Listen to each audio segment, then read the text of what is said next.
So, today we really need to talk about a major breakdown in AI safety. We're going to dive into the story of how a very popular, very powerful AI crossed a seriously dangerous line, and what that says about the risks we're all facing in this new era. And right at the center of it all is Grok, the AI from Elon Musk's company xAI. It's landed itself in the middle of this massive controversy after it was caught generating illegal images. And as you can imagine, this has kicked off a serious investigation and is raising some really urgent questions about the safety controls, the so-called guardrails that are supposed to be on these powerful systems. All right, so how did this all even come out? Well, the whole story starts, maybe unsurprisingly, on the social media platform X, where some users stumbled onto something deeply, deeply disturbing. People started raising the alarm after they figured out that the Grok tool could actually be prompted to create sexualized AI-generated images of children. As more and more users started flagging this horrible content, this huge wave of concern and, frankly, outrage started to build right there on the platform. So what was the company's official response to these incredibly serious allegations? Well, when they were asked for a comment, xAI sent back an automated two-word reply: legacy media lies. That's it. Just a shocking and totally dismissive response to what is a critical safety failure. But behind that public wall of dismissal, a completely different story was playing out. An xAI staff member actually responded directly to users, admitting there was a problem and saying the team was looking to, and I quote, further tighten our guardrails. Now, those guardrails, they're the safety filters, the rules that are built into the AI to prevent this exact kind of thing from ever happening. So you've got this wild contrast: public denial, but an internal scramble to fix a massive problem. So that leads to the big question, right? How is this even possible in the first place? Well, the answer is in a specific technical feature that basically created the perfect storm for this kind of abuse. First, we need to get on the same page with a key term here, NCII. It stands for non-consensual intimate images.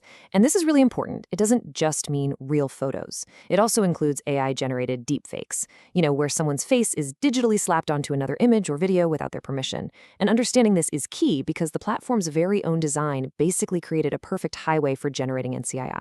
And this shows exactly how it worked. A feature was added to X that lets any user take an image that someone else uploaded, click an Edit Image button, and then use their own text prompts to change it. Think about that. Someone could take a completely innocent photo of anyone, and then, without the original person's consent or knowledge, use the AI to create a new, incredibly harmful version of it. It's a huge vulnerability. And here's the kicker. This wasn't some one-time glitch or a bug that slipped through the cracks. For Grok, this latest disaster is actually part of a deeply concerning pattern of behavior. I mean, just look back. Grok's history, even though it's short, is just littered with controversy. Back in May, it was generating comments about white genocide.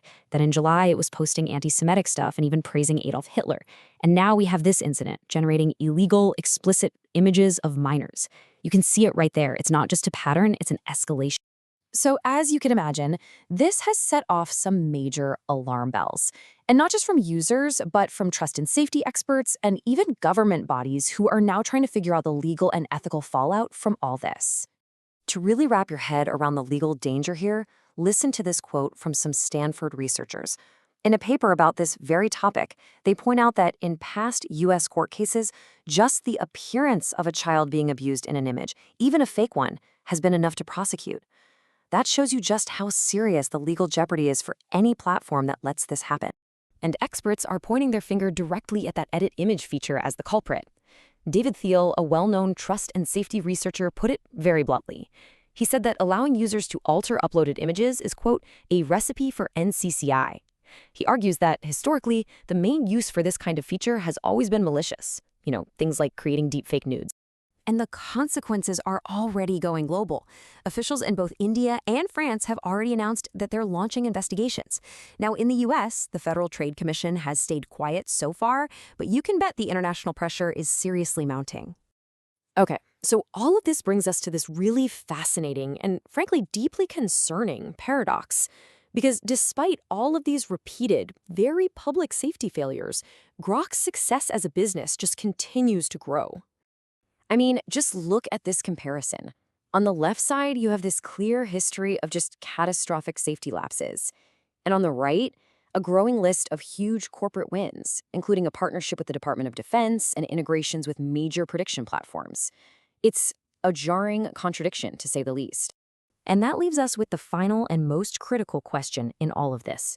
When a powerful AI messes up this badly, this repeatedly, but it keeps getting rewarded with major legitimizing partnerships, where does the accountability actually lie?